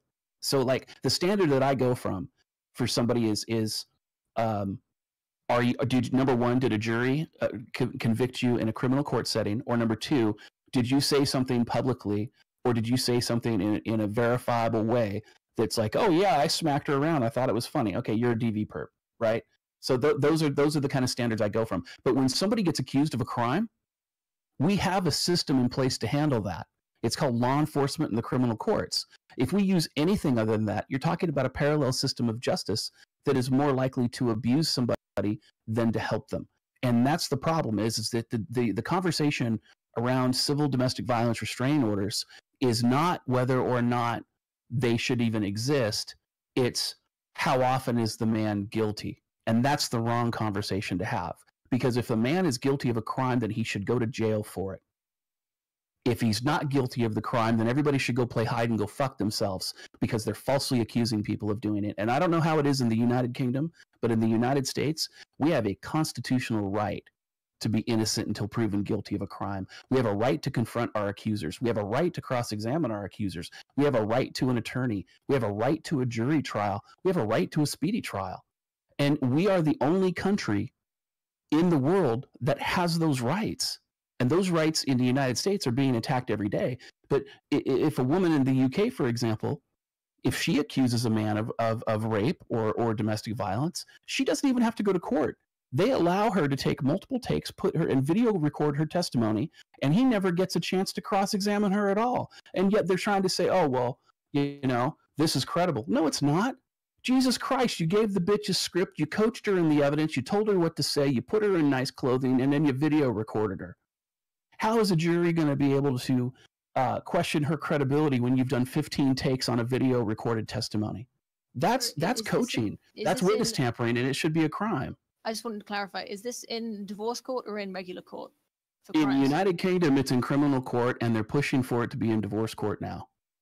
Okay, I actually didn't know about this difference between sort of domestic abuse in the case of divorce and just as a crime, although that does make sense. But it's something that I'd like to discuss because it's interesting to me that, I mean, being a domestic abuser is it's a crime at a certain point, right? But being a domestic abuser where it's essentially just being a poor husband or a poor wife, being not standing up to your duties and being a violent person who's not living up to the promise they made to on their wedding day to be respectful to the other person and to not abuse them, basically.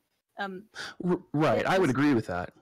Obviously, there needs to be evidence in both cases, but I think the idea that they either committed a crime and they should go to the jail, or it shouldn't be brought into court at all, I think that seems to be a little bit backwards to me because, there are, I mean, this is kind of what we're seeing with hashtag Me Too is that, I don't want to get too much into that, but there's a way to be a bad husband or a bad boyfriend that is, it's a shitty thing to do. You can be a bad, well, what I'm saying is that it's not against the law to be some certain behavior to be abusive to your wife or your girlfriend is not, it's not necessarily against the law, but it is still breaking the contract you made to be a good husband or just to be an adequate one. Yeah, and I'm not saying that every man is the perfect husband, and I'm not saying that men don't verbally abuse their women. Fuck, men verbally abuse their friends. I meet with my friends and I'm like, oh, hey, fucker, how you doing? They're like, oh, I got guys in the chat. There was some guy that was like, DD gay. Calls me that all the time, and we're friends. It's abusive, but we're not really abusive. We take it tongue in cheek, but technically it's verbal abuse. So all I'm saying is that, like, when it comes to being verbally abusive, or when it comes to not standing by your contract of marriage and commitment, the solution should be to either fix it or to quit the relationship. It shouldn't be to crucify the guy for it.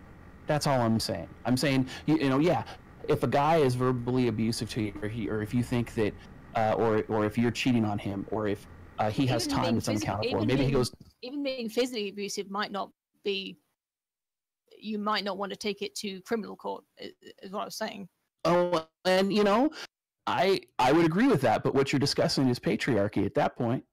Well, I think it's depending on the crime, of course, and the severity of it, there's certain, I mean, maybe I shouldn't be saying this in front of my husband, there's a certain level of domestic abuse that I would be able to put up with and go like, well, maybe I did deserve it, like, what, it was just a one-time thing, it was, he didn't, he threw a cup near my head, or, something like that, where he's taking out his aggression, but he's not actually hurting me, or he didn't hurt me that much, and I'd rather keep him as my husband for now, at least, until he does it a few more times, and then maybe we'll get divorced and we'll go through all of that. But is that the 3 cups you're out rule?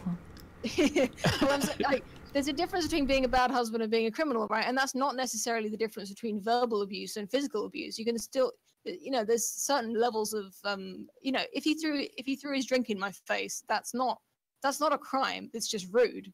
It's just right. Being. Well, so guys, you heard it here first. Poe supports the pimp hand. That's up to every woman, I think. At least the cup hand. Right, pimp hand strong. Hashtag pimp hand strong. So no, I get what you're saying. I totally get what you're saying, and I see what you're saying, and and that's the thing is that before feminism was a thing, a woman or a man would get in an argument. Maybe the neighbors would call the police, right? The cops would show up, and the woman's like, "Yeah, I kind of stepped out of line, and it escalated or whatever, and it is what it is, and I don't want him to go to jail, and we're sorting it out." And the cop would be like, "All right, well, you guys sort it out. Have a good night."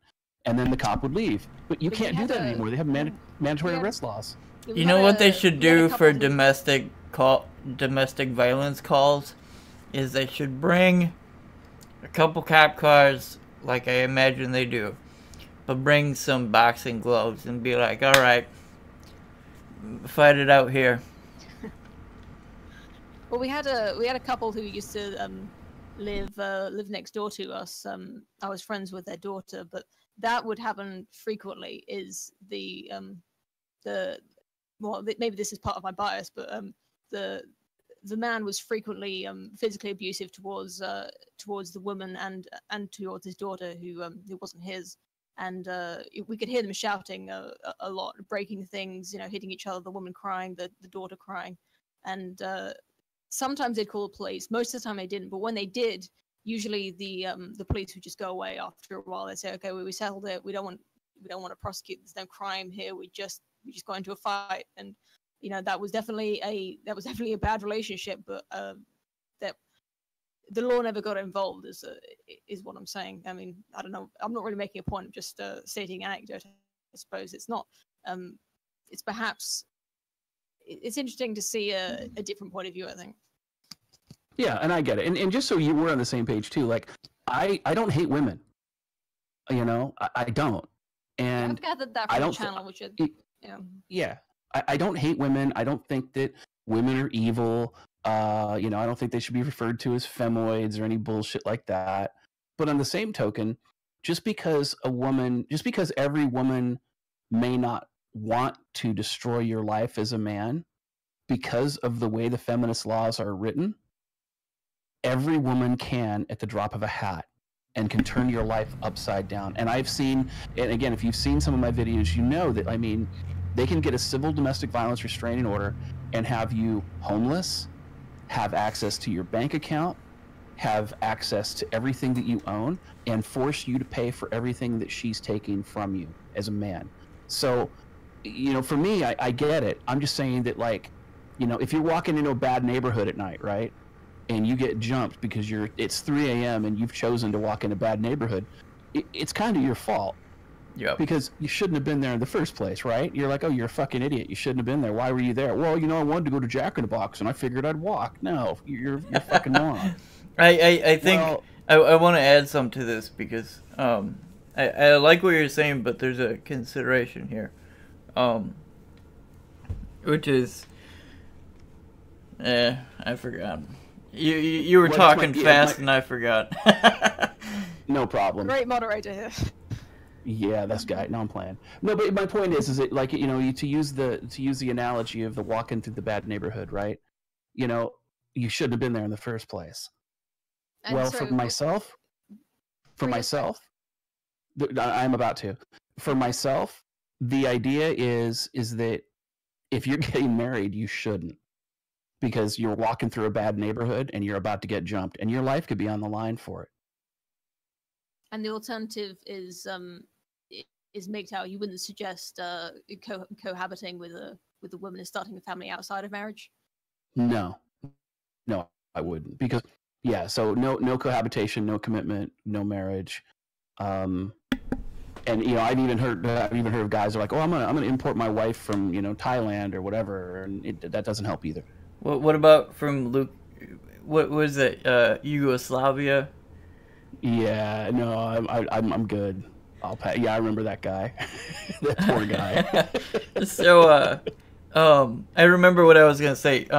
This, I think, is a little bit of a twist I would like to look at here, which is that people can be very nice and reasonable at first, but there is a point, I think, that everybody has, that when you cross them, they will gives themselves the license to behave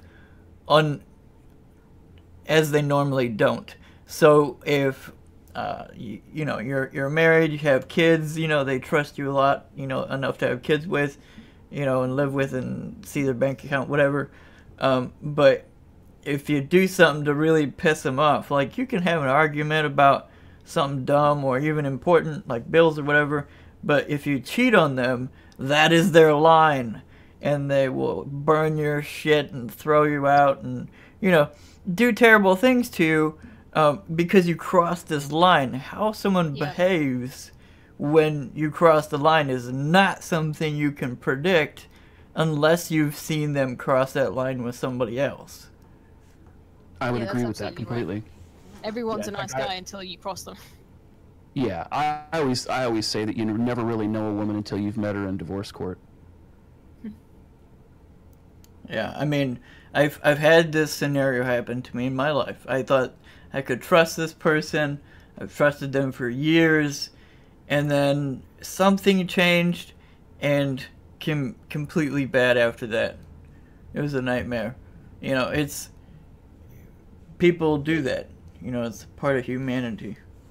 Obviously, it's not avoidable completely, but I think that's why it's good to get in a few good scraps with your spouse before getting married, or even before moving into each other. Just in with each other, just to make sure that you make sure that they're okay to argue with. They're not completely unreasonable and they don't resort to violence. I mean, of course, you don't know how they're going to react when when things go really bad, but just to know how they act in an argument, I think is really helpful. Even if you have to get into an argument just to find that out and make it a good one.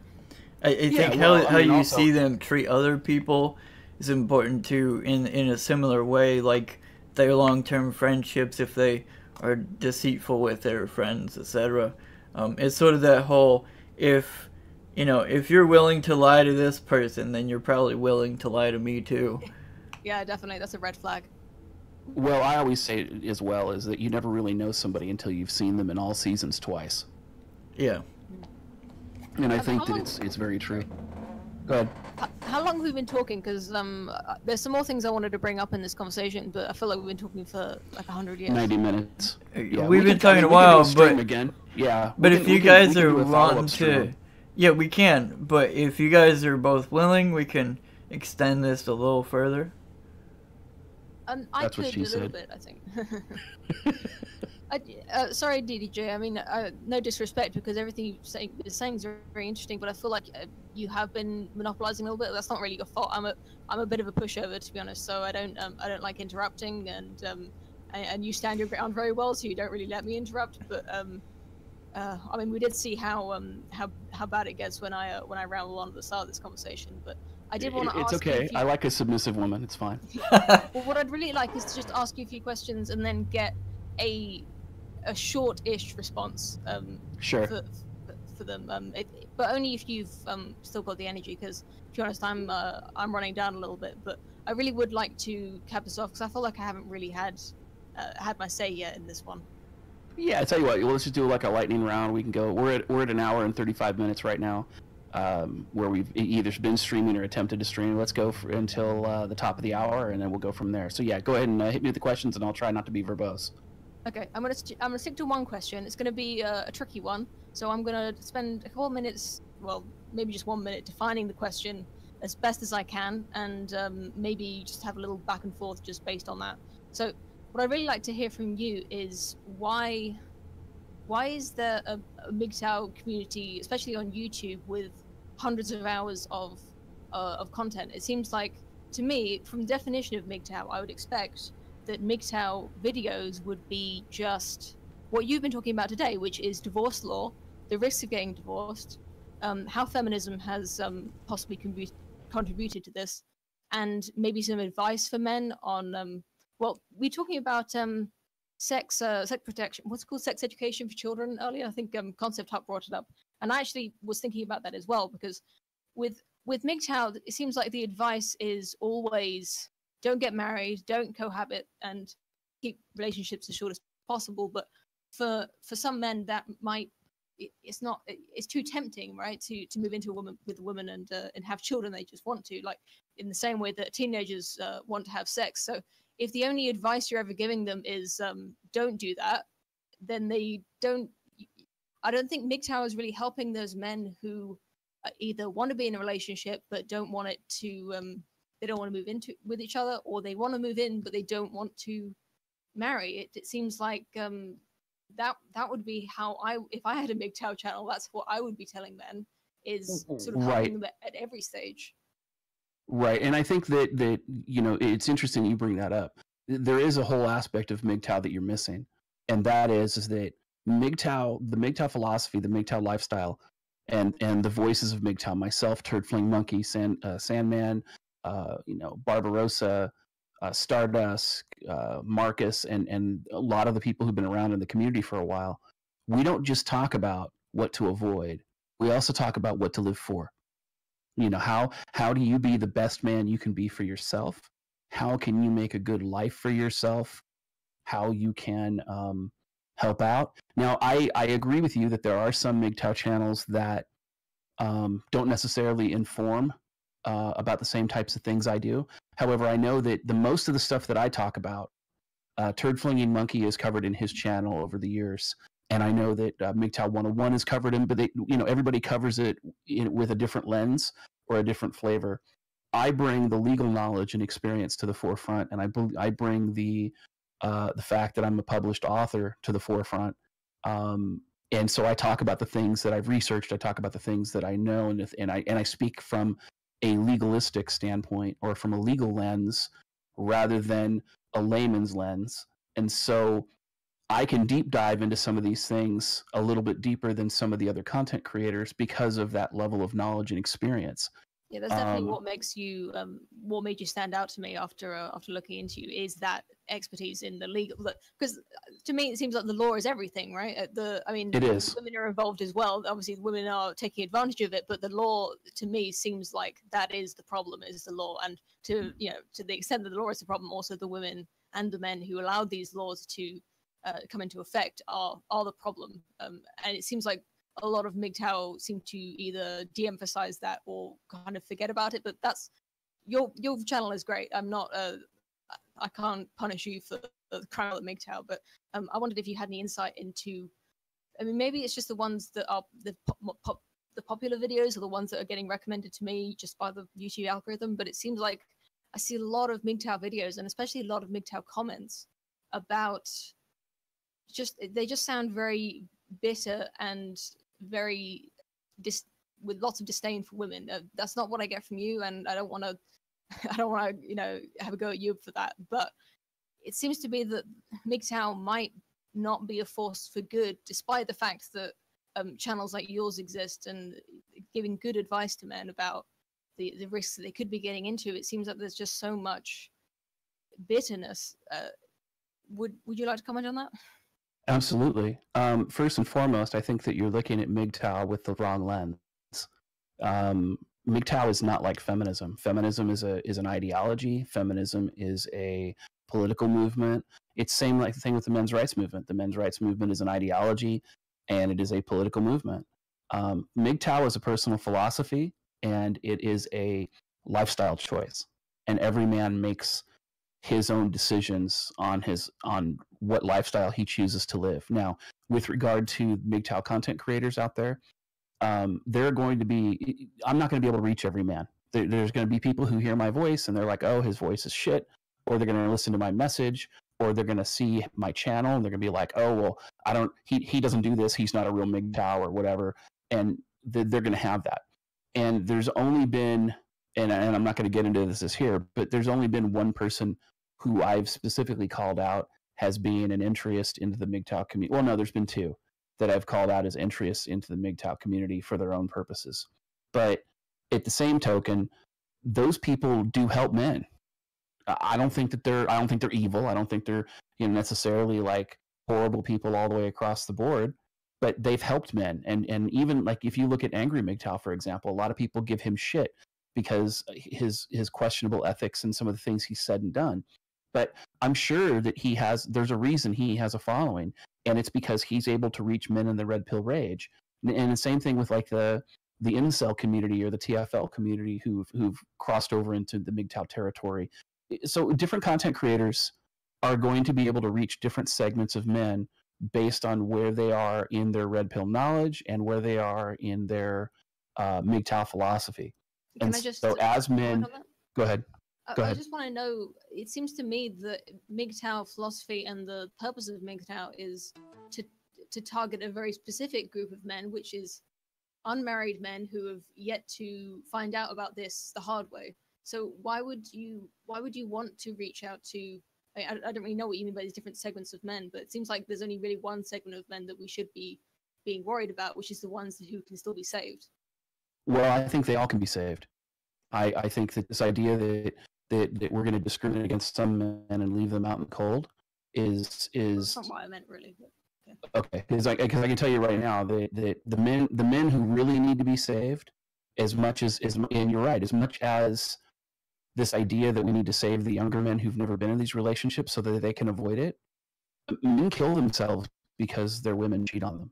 Men kill themselves because their families are destroyed. They go homeless as a direct result of a divorce. You know, in the legal community, we have a saying that the first stop after divorce is bankruptcy court for a man. And it's so common, it's not even funny. And so, you know, these men devoted their lives to these women. When they took their marriage vows, they thought they were going that you know, holy shit, I'm gonna have a family. I'm gonna live the American dream, or I'm gonna live the family dream, and this is what I'm gonna do. And then when that relationship dies, regardless of the reason, these men lose their way because they got the job so they could support their family. They got the they could support their family. They made the decisions, short-term and long-term decisions, based on the needs of their family and on the desires of the woman that they're with. And so these men are lost. When their divorce happens, when their relationship ends, these men are absolutely lost.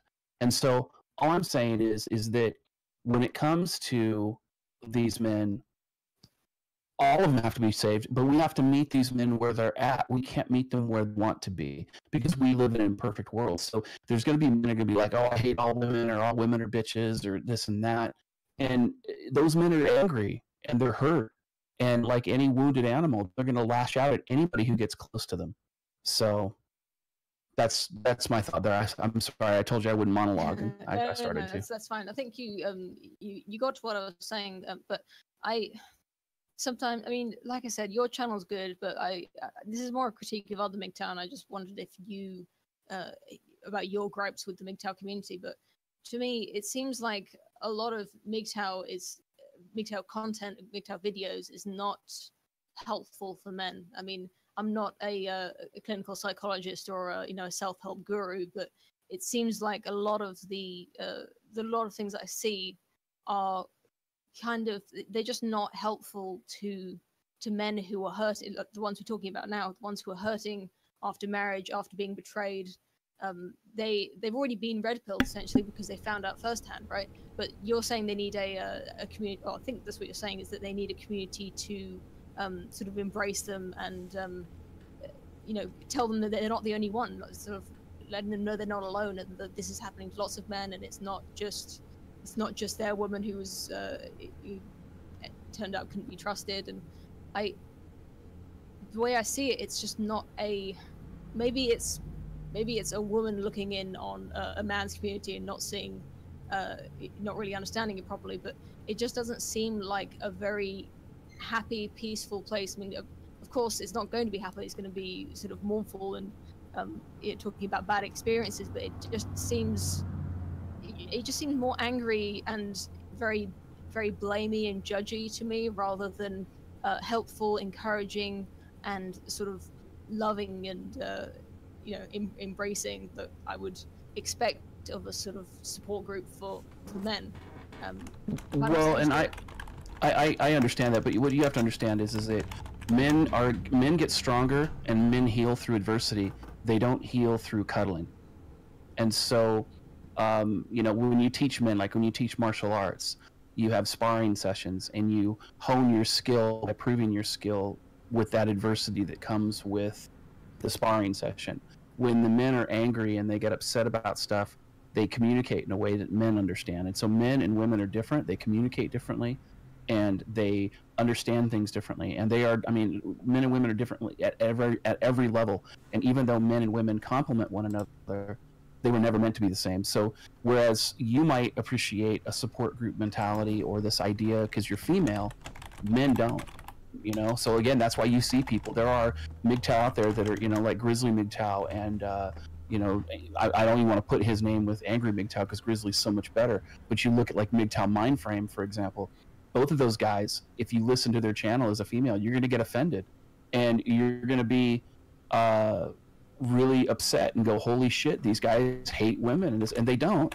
But their audience is, you know, it's a lot more angry than some others. If that makes sense. I get the you know, the way that men communicate to each other. I'm somewhat familiar with the, you know, I have 2 older brothers, but of course I'm not an expert, and I can never experience it firsthand. But that's not exactly what I meant. Of course, I don't know what, I don't know exactly what a bunch of men helping each other get through a hard time in their lives would look like. But I feel like what I'm seeing is lots of men dwelling on their bad experiences. Speaking about how nothing that happened could possibly have been their fault or could have been avoided. Apart from, you know, they were tricked every step of the way, and of course the legal system screwed them over, which it did. They are justifiably angry and bitter, but it seems like dwelling on that anger and that the feeling of injustice against the system, and reliving it over and over and having it heightened by other men's experiences who are also talking about it. And like you said, maybe it is just me misunderstanding you know, a critique of the system as hatred towards women. But maybe this is just something we're going to have to agree to disagree on. But I don't, when I see MGTOW videos and MGTOW comments, it doesn't seem like these are things that could possibly help men. Maybe they're not you know, cuddly and sweet like women comforting other women, but they're certainly, I think I understand a little bit about human nature and how best to get over grief, and it seems like this is not a good idea for getting over grief. Hey, I would like to break in real quick on that note. That many people operate quite differently. Some people get through a stressful part of their life by burying themselves in work. Other people stay at home and watch TV all the time. There's a lot of different ways that people deal with things, and there's a large gulf between the average woman and the average man in how they behave when confronted with stressful situations. I would also like to know that women and men see different segments of the population. It's very much a confirmation bias scenario. So, and it's not just in this type of topic. There's a lot of things that you will see in your life, in your friends' lives, that when you talk to people, you know, like across the country or even a couple cities over, they'll wonder where the hell you came from because they've never seen that. So your family is all going to be relatively similar in a lot of ways. There'll be differences here and there, but in the same thing with family, friends, and your friends. So you're going to end up with different types of scenarios. So some guys haven't ever noticed that there's a crazy problem until they're put into the situation. So you even get segments between inside the gender grouping. Yeah, of course. So I think as men who have dealt with women a lot of times in a relationship scenario, I think that's why men have the things to talk about as they do. So I mean, a lot of guys would be like, "Well, I don't know how you meet so many terrible guys. That all my guy friends are great, you know." And the woman will be like, "Well, you don't date men." It's the same thing the other way around. Right, but I think the other side that I think, Poe, this is something that you might be missing as well, and that is that I don't know of a single guy who identifies as MGTOW online who only subscribes to one channel. So maybe if they're feeling upset at that moment, they might go listen to Grizzly, or they might go listen to MGTOW Mindframe.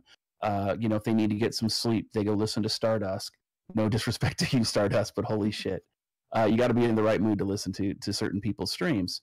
You know, if they want a legal opinion, they listen to mine. If they want some current events, they listen to the TFM 420 show, or they listen to Sandman, or they listen to MGTOW 101. So, but a lot of these guys are, you know, they don't just subscribe to one channel. And there are stages that people get through. And what people understand is that the red pill rage is necessary. And what most people don't understand is that it can come back.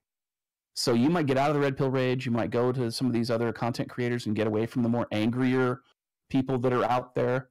But then something will happen. It'll trigger you. And then you go back to the red pill rage for maybe a week or two. Then you get over it. And then you move back again. And so, again, it's one of those things that I think that you're missing, is that even though there are elements of the community that even I disagree with, that's not my place. There are men who need to hear that. There are men who need to communicate or need to be communicated in that way at that moment. And so that's why those channels are successful. Okay, that's something interesting, because I never really thought that if you, well, I'm familiar with red pill rages, but I never thought that being in a red pill rage and then watching some of the more angry MGTOW that you were talking about would then help you get over it, or it would just be something that would help you while you're getting through it naturally. It's like group therapy. Everybody shares their war stories. They don't feel so alone anymore. Okay, well, it's maybe I'm just a little bit. Go to MGTOW.com.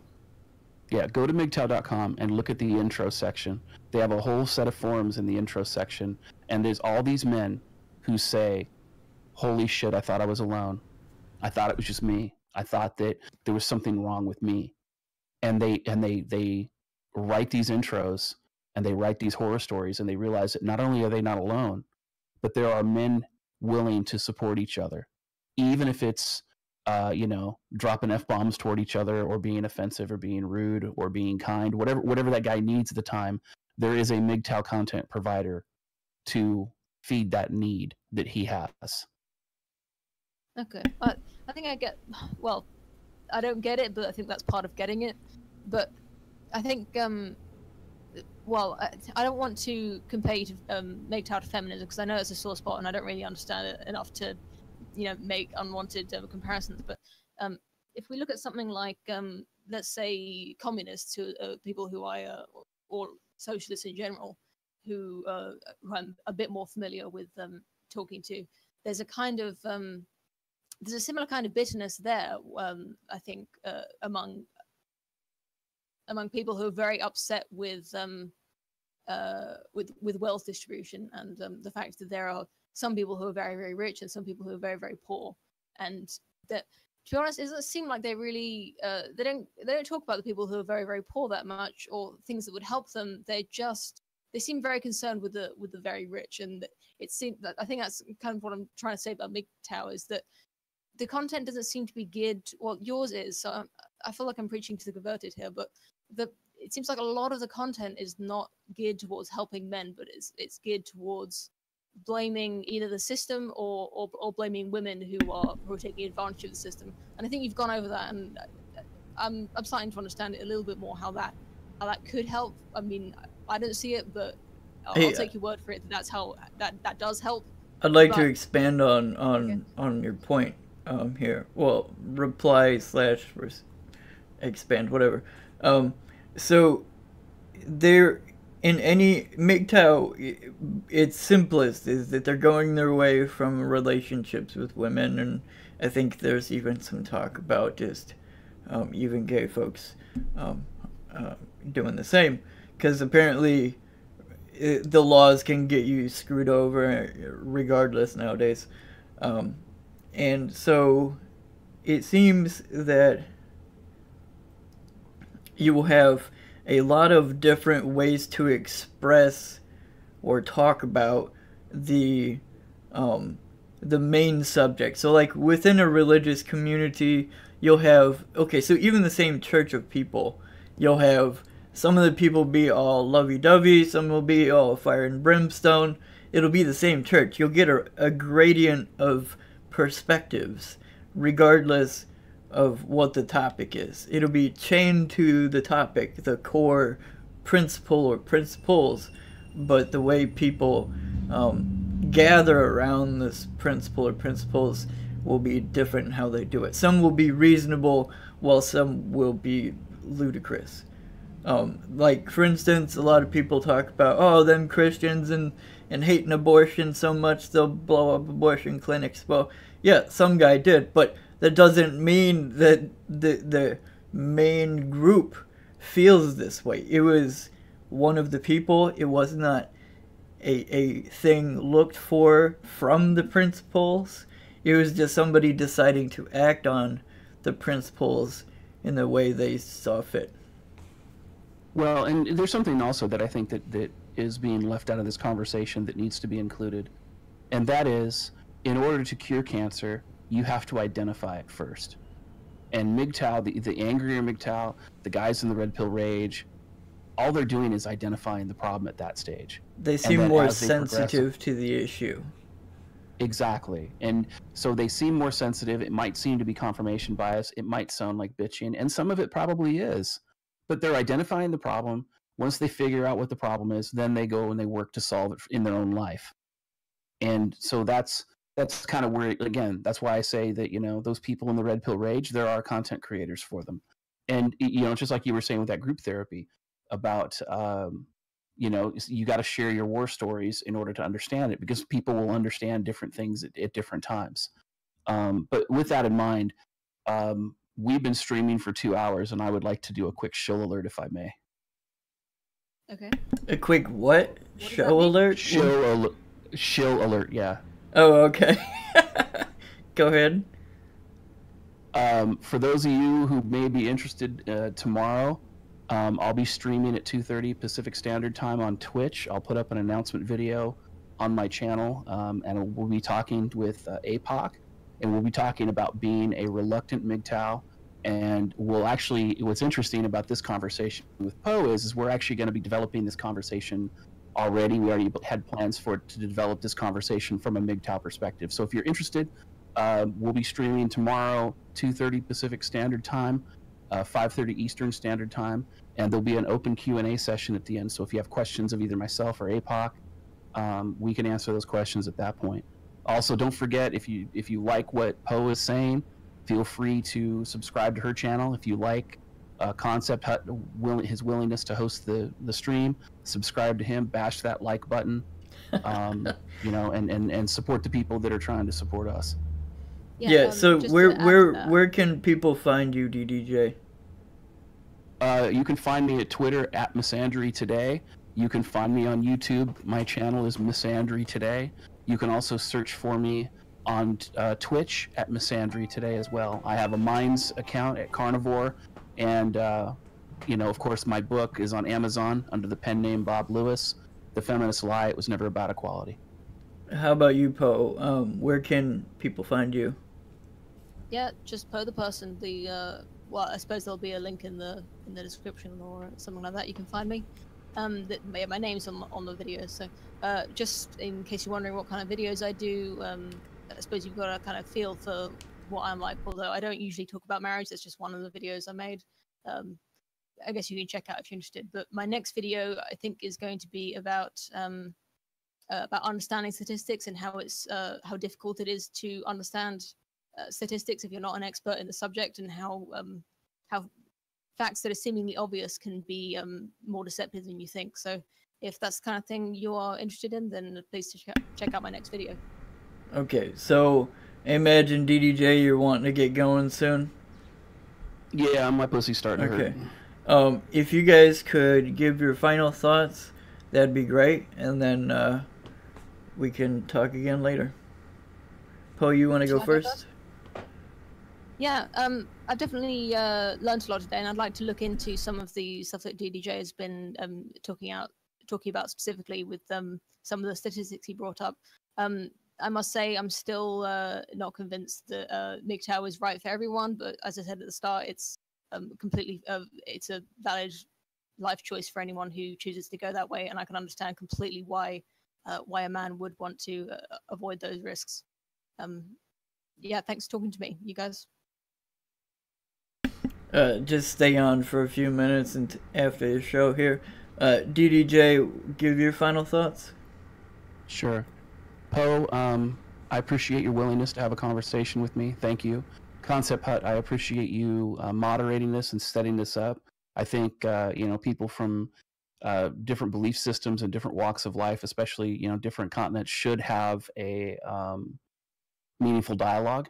I think we only test our theories and we only test our systems by allowing them to be challenged. So Poe, I appreciate your attempts to challenge me today. I agree with you that MGTOW is not for every man. Not every man will choose it. I don't expect MGTOW to ever go mainstream, even though the unstated MGTOW community is growing exponentially even as we speak. And I do look forward to doing potentially another stream with you, either with ConceptHut or on my channel or on your channel, whatever that works. You seem more reasonable than many of the women that look at MGTOW from the outside. So the fact that you're open-minded and willing to listen and willing to share your views, I think is important. Yeah, I think you both stay on just for a few minutes here. I'm going to wrap things up. So everybody, I hope you liked the stream. Sorry about the technical difficulties. First time streaming, so we'll get that figured out. I do plan to do more of these type of ConceptHut Presents kind of conversations between people who don't agree necessarily, or if at all possible, disagree wholeheartedly, but are willing to talk about it. I think this is the kind of conversation I would like to see more. Articulate kind of people with some intelligence, but have varying viewpoints that they can try to understand each other and explain the positions to the people watching. So that's the plan. I do a bunch of other videos about various different concepts, philosophy, politics, etc., science as well. Just like stuff, that's why it's under ConceptHut. So thank you everybody for coming, and we'll have to do it again sometime.